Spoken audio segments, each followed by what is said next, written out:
gjithçka të kthehet në normalitet. Ndërka që tani do të kalojmë tek intervista e parë për ditën e sotme, në studio kemi të ftuar deputetën e legislaturës së fundit nga lista Guxo, Jeta Statovcin. Zonja Statovci, mirë se erdhe. Mirë se u gjej. Kënaqësi, faleminderit shumë. Dje partitë politike kanë zyrtarizuar kandidaturën e tyre dhe nga partitë shqiptare vetëm Lëvizja Vetëvendosje është në koalicion me listën Guxo, Alternativen dhe Partinë Shqiptare Demokristjane. Ajo që ra në sy ishte se koalicioni u quajt Lëvizja Vetëvendosje. Pse kështu? Po, ne me Lëvizjen Vetëvendosje vetë se kemi një historik të partneritetit. Për një kohë të gjatë, ky koalicion ose ky përbashkim joni më shumë ka qenë i fokusuar në çështjen e përmbajtjes dhe parimeve e më pak në pjesën e formaliteteve. Arsyet kanë qenë në shumicën e rasteve dhe arsye teknike. E kujtojmë vitin 2021, kur u përballëm edhe me çështjen e pandemisë dhe me çështjen e zgjedhjeve të jashtëzakonshme, e shpeshherë ishin edhe barierat kohore të cilat paraqesin një pengesë në raport me teknikalitetet. Mirë po ne kemi pasur dhe kemi një bashkëpunim shumë të shëndosh në mes vete, një partneritet shumë parimor, edhe në qëllime të përbashkëta që ndërlidhen më shumë edhe kryesisht me dinjitetin e shtetit, integritetin territorial, mirëqenien qytetare.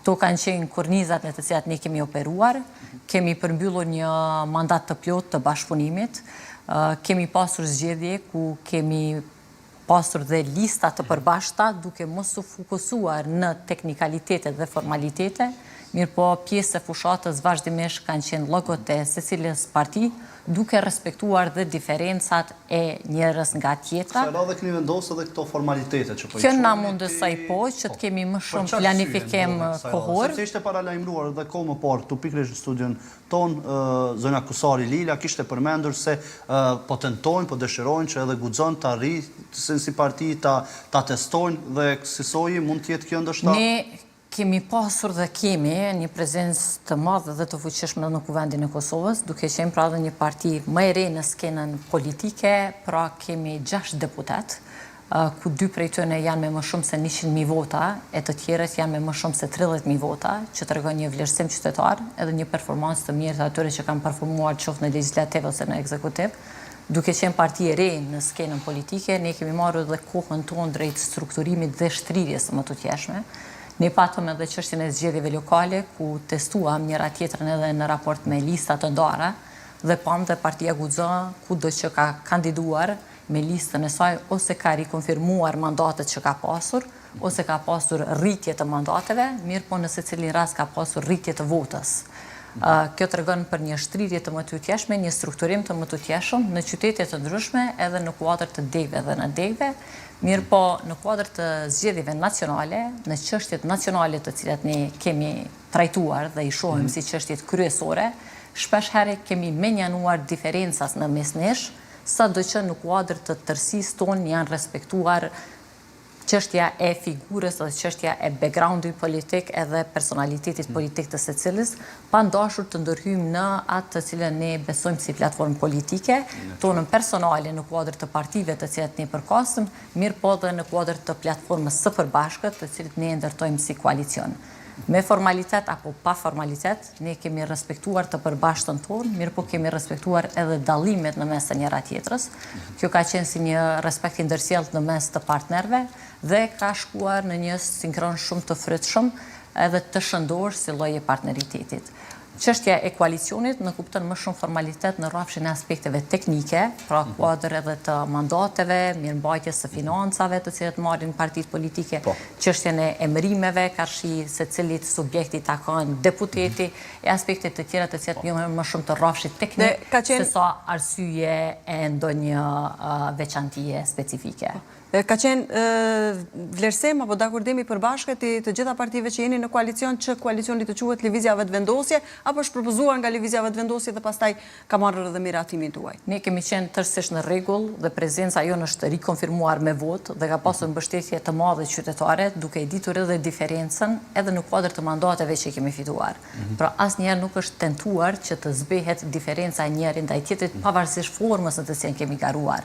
Edhe kur ka qenë tërësisht vetëm një listë, edhe ka qenë vetëm një parti, prap në secilin tubim e në secilin sallë janë përshëndetur e janë respektuar edhe simbolet e partive të cilet jemi në të përbashtën tonë. Në këtë rafsh, patëm më shumë mundësi që të shpenzojmë kohë edhe në aspektin e teknikaliteteve, votimeve në kuadër të këshilleve partijake, në mënyrë që të formalizohen e pastaj edhe pjesë të tjera administrative, që shpesher janë administrative, pra që të i përkasin partive në fjalë. Duke qenë, në qoftë se mund të quaj një prej shembujve, pra duke qenë në një listë të përbashkët, ne edhe pse kemi qenë deputet nga partia Guxo, çështja e fundeve për mandatet e fituara, pra shpesh herë kur është një listë menaxhohet në një llogari, e që ka qenë llogaria e lëvizjes vetëvendosje.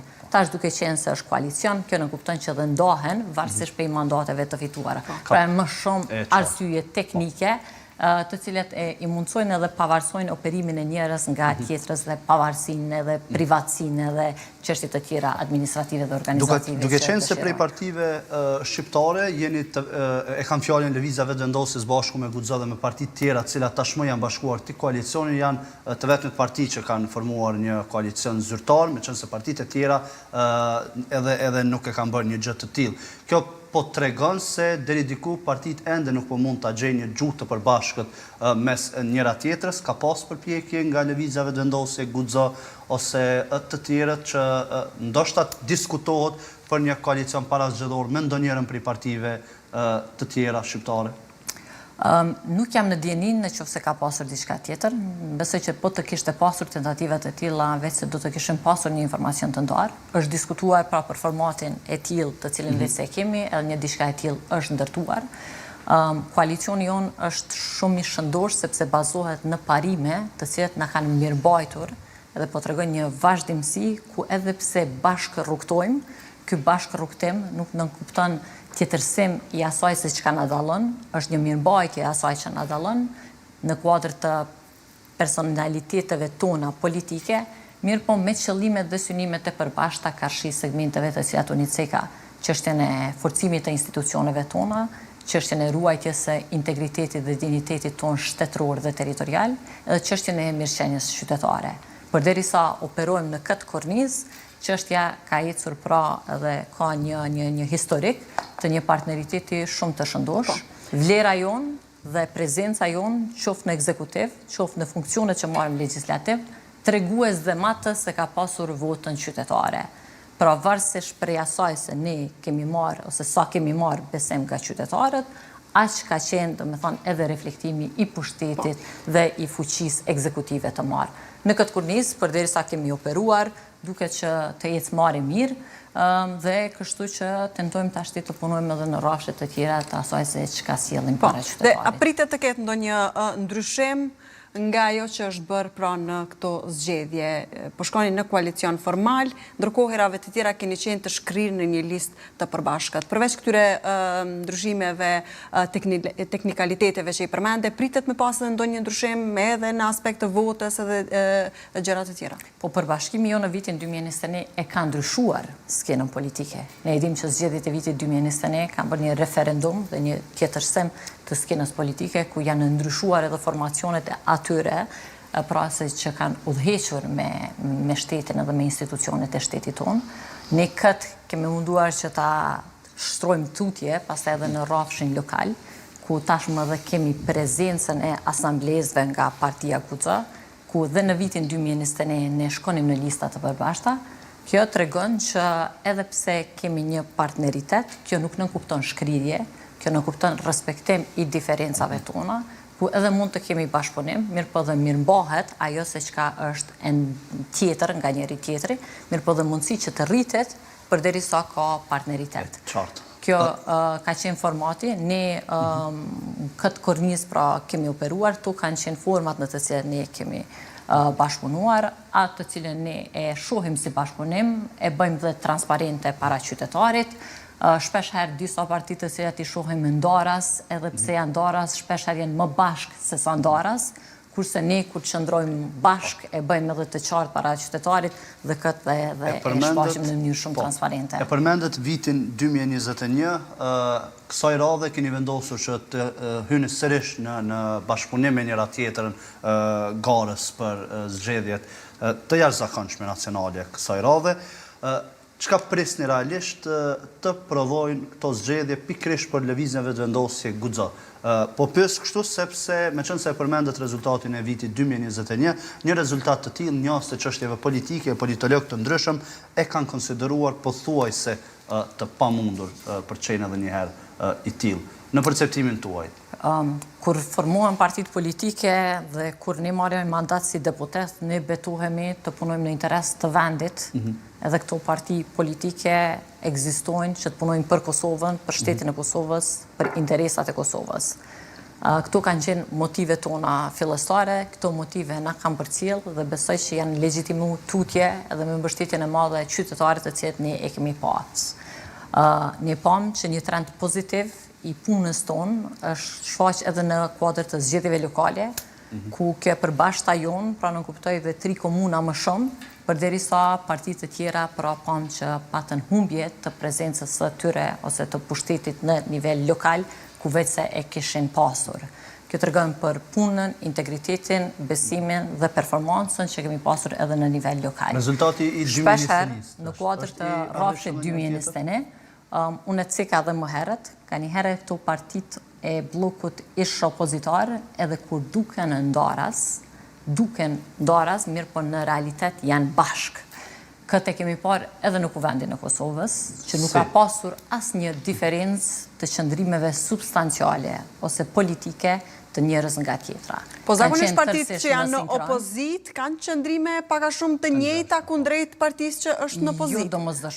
Jo domosdoshmërisht, për ashtu mund të shkrihen të gjitha në një. Që të kundërshtoj për atë arsye po mund të shkrihen të gjitha në një dhe të operojnë si një listë përbashkët. Kur janë parti të ndryshme, ato duhet të kenë diçka që i bën ndryshe nga njëra tjera. Pra mund të kenë tema të caktuara të cilat i vlerësojnë ndryshe nga bloku tjetër. Dhe për atë arsye pra janë subjekte ndaras në idenë që të sjellin nuanca ndryshe nga njëra tjera. Duke qenë një blok i vetëm në raport me ne që kemi qenë fitues të zgjedhjeve nacionale, kjo ka prodhuar një situatë që cilat ka qenë bllokuese në kuadër të realizimit të atyre interesave në të mirë të vendit dhe në të mirë të Kosovës dhe në qenies qytetare. Unë mendoj që këtë e kemi parë ne në tentativat rradhaze të cilat i kemi bërë, që të kemi institucione funksionale, që të kemi proceset që ecin dhe që rrjedhin, dhe të kemi interesat qytetare dhe shtetërore para së gjithash. Kemi parë që agendat e tyre, partijake, politike dhe bllokuese dhe mbuluar nga një inat i madh me rezultatin zgjedhor, e ka pamundsuar që të ecin tuti këto procese. Dhe kjo nënkupton një përgjegjësi para qytetarit. Megjithatë këtë e kanë faturuar si paaftësi të koalicionit tuaj për të bërë qeverinë. Pra, për gjithë këta muaj që kishim ngërsh partitë e ish opozitës, faturën ja dërgojnë lëvizjes vetëvendosjes së bashku me partitë që kanë qenë në koalicion, duke qenë se keni pasur shumicën e deputetëve, 48 deputet, dhe kanë quajtur paaftësi për të formuar qeverinë.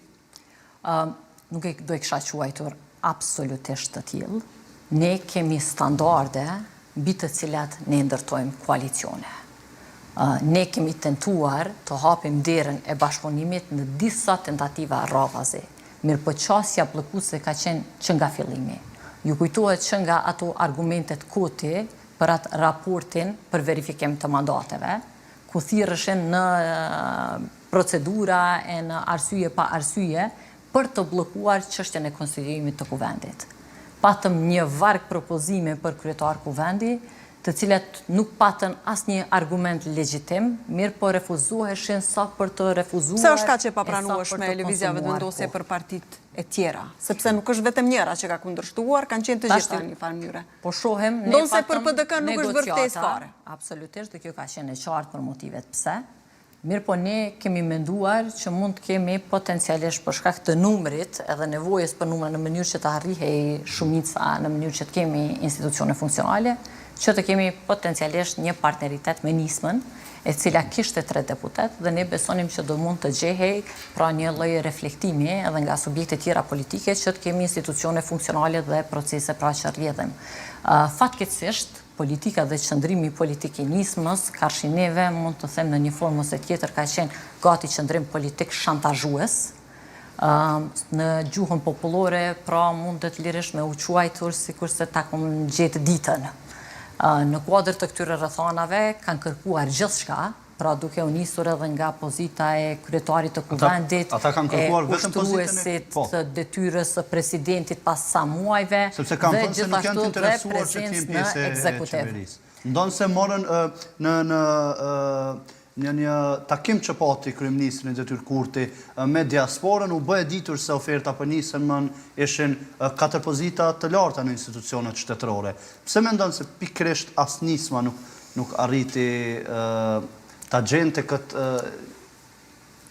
pjesën? Çështjen e fuqisë tone ekzekutive, çështjen e pushtetit tënë, çështjen e vlerës që ti skell në skenën politike ta përcakton qytetari. Jo pse ja ke gjetë ditën një partneri i cili duhet ta zgjeroj përbërjen e tij në mënyrë që Kosovës t'i jap institucione. Pra nuk është vlera jote ajo që tenton ti të taktizosh për të marrë në tavolinë. Vlera jote është fuqia që ta ka jap qytetari, dhe qytetari t'i ka jap 3 deputet. Në kuadër të 3 deputetve, nuk mundesh me marrë pozitën e dytë më të lartë në vend, e cila i takon dhe sipas Kushtetutës së Kosovës subjektit fitues. Pra ai i cili ka legjitimitetin qytetar, ka besimin qytetar, udhëheq me shtëpinë e popullit, udhëheq me kuvendin e Kosovës. Ne kemi ditur që procesi radhës do të jetë edhe çështja e presidentës, dhe në këtë rast pra do të nënkuptonte edhe kryetari i kuvendit, edhe ushtrues detyre i presidentit, edhe prezencë në ekzekutiv. Nuk do të kishte qenë e drejtë ndaj besimit të dhënë qytetar. Ne kemi qenë tërësisht në rregull që prezenca e tyre të jetë në kuadër të nënkryetarit të kuvendit dhe me prezencë në ekzekutiv në një lloj proporcionaliteti ndër vite është parë që partitë politike që kanë qenë të parat dhe që detyroheshin të formonin qeverinë, kanë ditur nganjëherë të japin edhe pozitën e kryeministrit, edhe të japin pozita të tjera të rëndësishme për hir të formimit të institucioneve, gjë që këtë nuk e kemi parë. Jo, kjo për hir të formimit të institucioneve duhet të jetë nga i gjithë spektri politik. Unë e thash edhe një herë.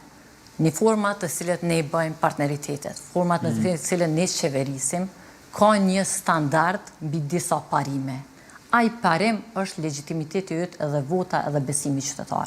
Se ai ta ka tregu vlerën të cilën ti e sjell në skenën politike. Nuk është sa me manxon mu ditën në mënyrë që Kosovës, një përgjithësie tonë të përbashkët, t'i japim institucione. Në qoftë se dikush mendon që referenca e të kaluarës vlen për ne, nuk është ajo. Nuk është me i marë 3 ministri me 2 deputet, aso ka qenë në të kaluarën, ose me u kusurit për terminale apo pozita ambasadorsh, forma në të cilën ne operojmë. Pra, këto qëndrimet të njëjta do t'i mbani sërish edhe nëse në rezultatet e zgjedhjeve të 28 vjetorit do jeni aty. Dhe ne, si guxo, hymë radhazi me lëvizjen vetëvendosje në partneritet.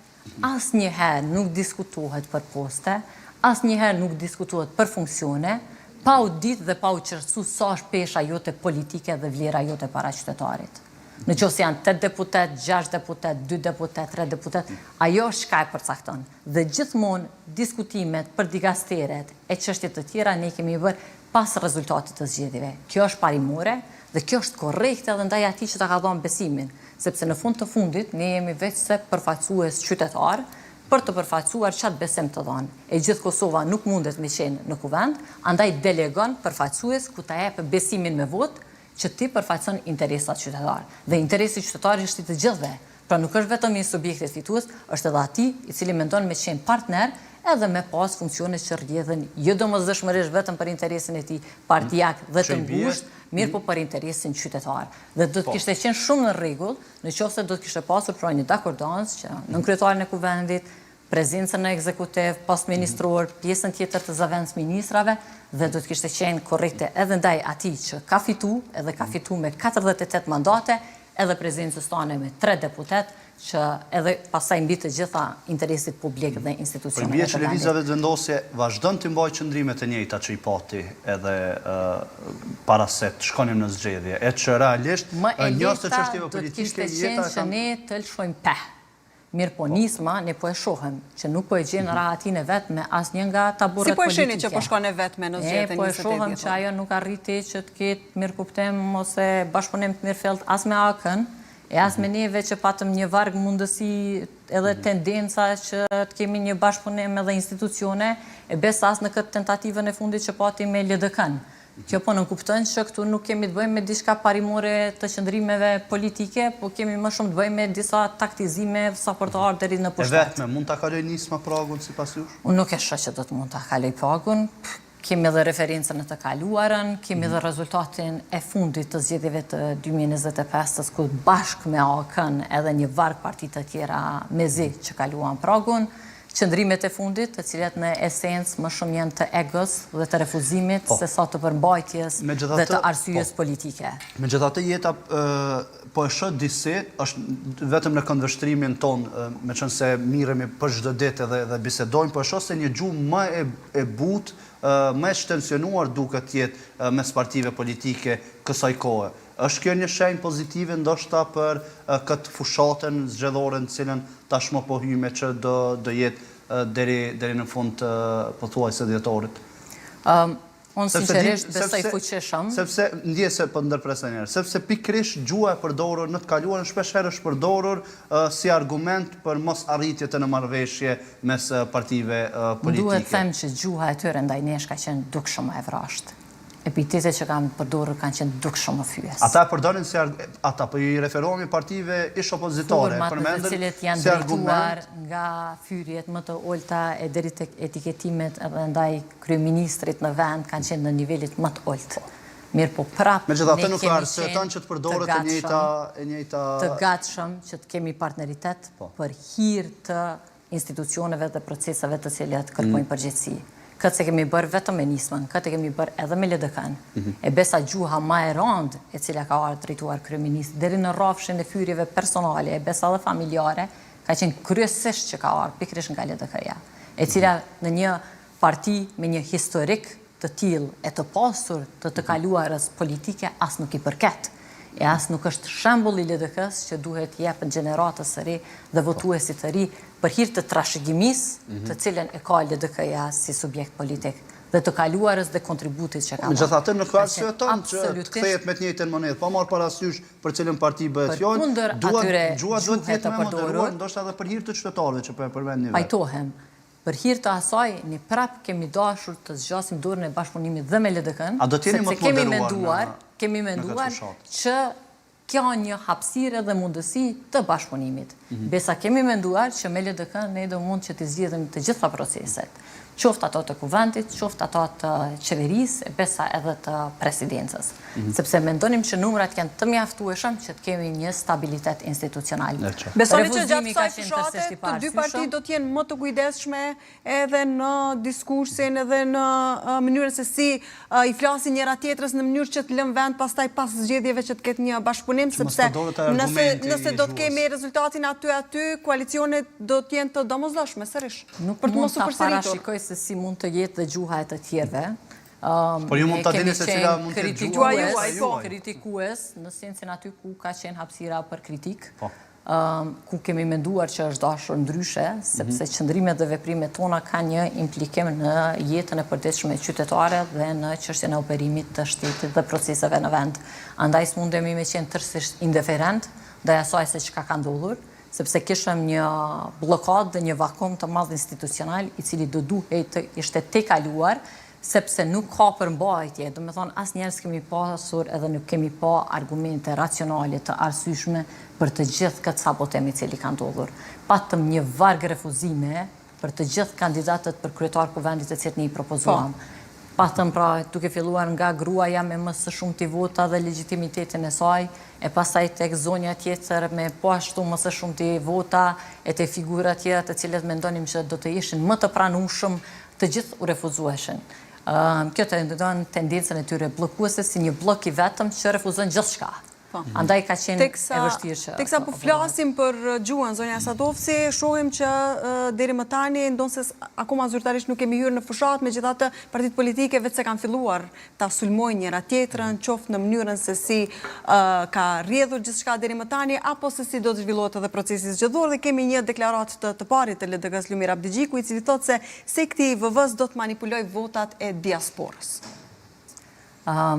Mu e ndjej për keqardhje, kur e shoh këtë gjuhë që vjen pikërisht nga LDK-ja.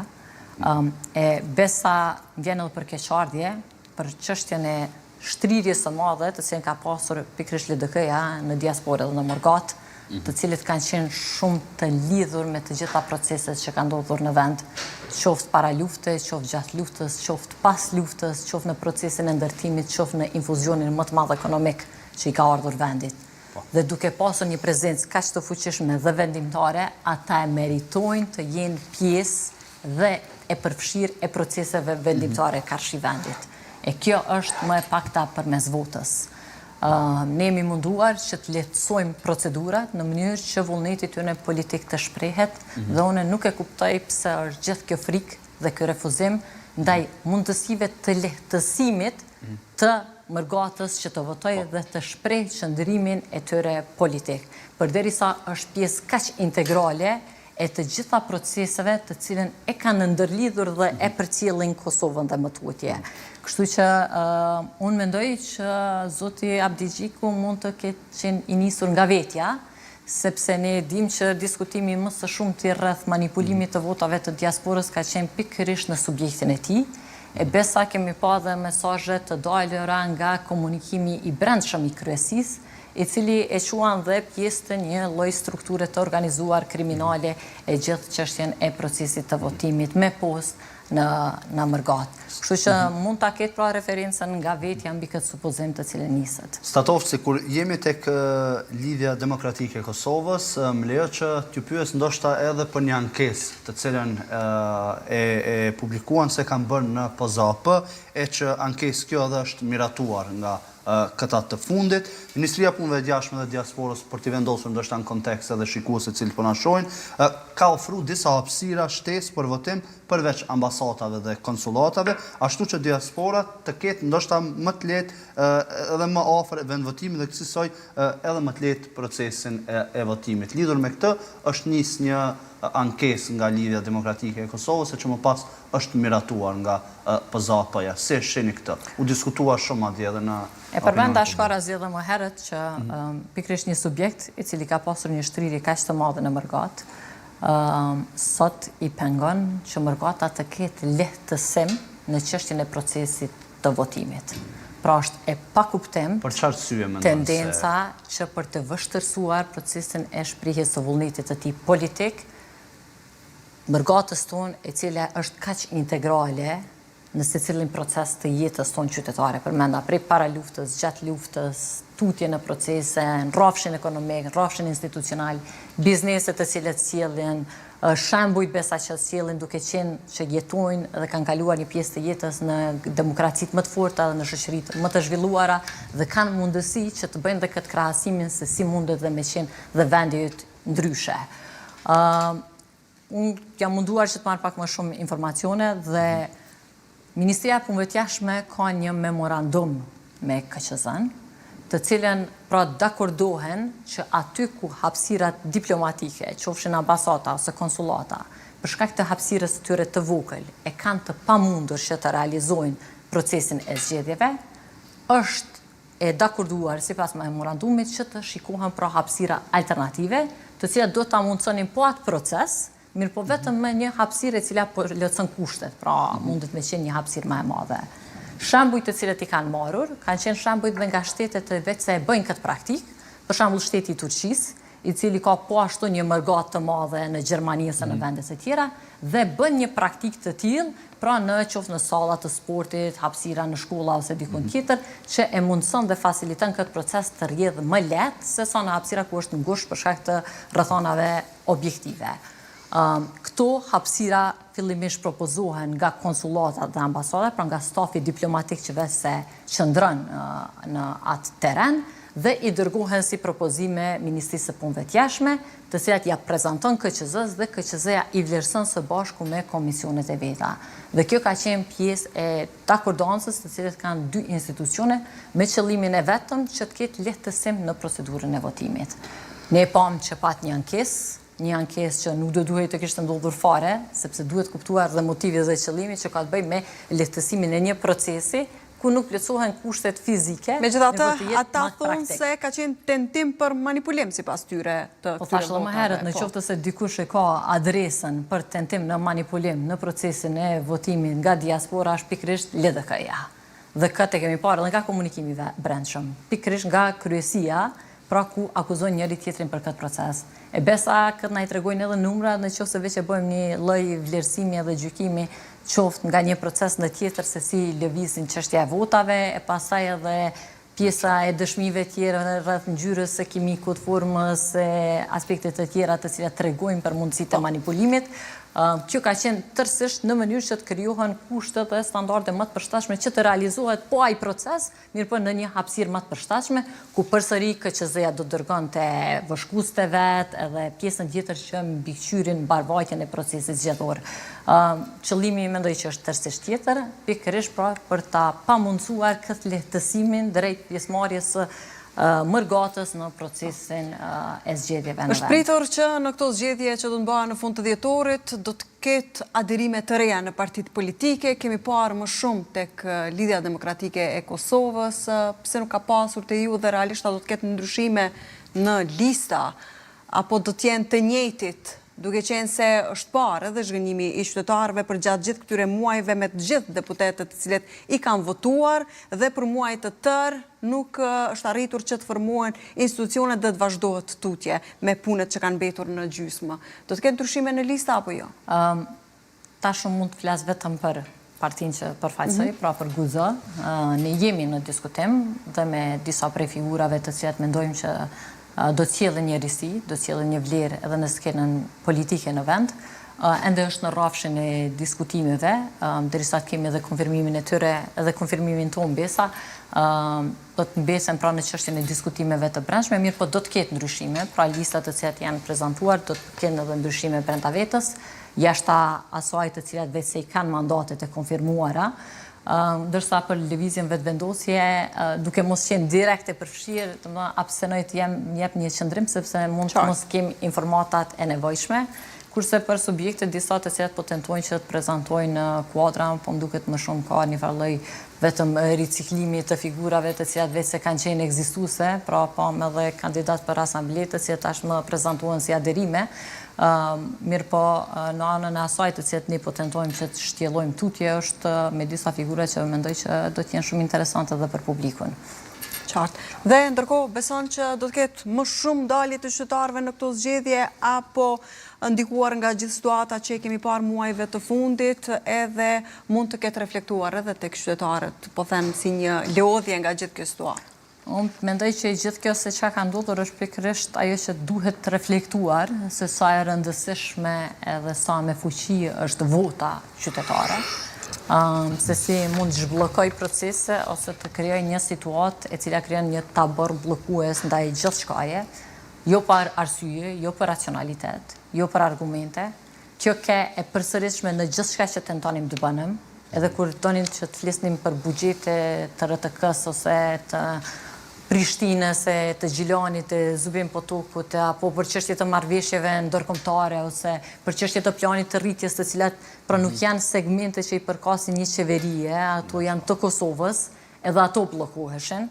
Andaj fuqia e votës është shumë e madhe, është përcaktuese për institucionet dhe rrjedhjen e vendit dhe mbrojtjen e interesit të vendit. Andaj mendoj që gjithë kjo që ka ndodhur do të krijojë një impuls të radhës ku do të kemi më shumë pjesëmarrje në votë. Edhe unë mund të besoj që do të kemi gjithashtu dhe një rezultat i cili do të arrijë përsëris 2021.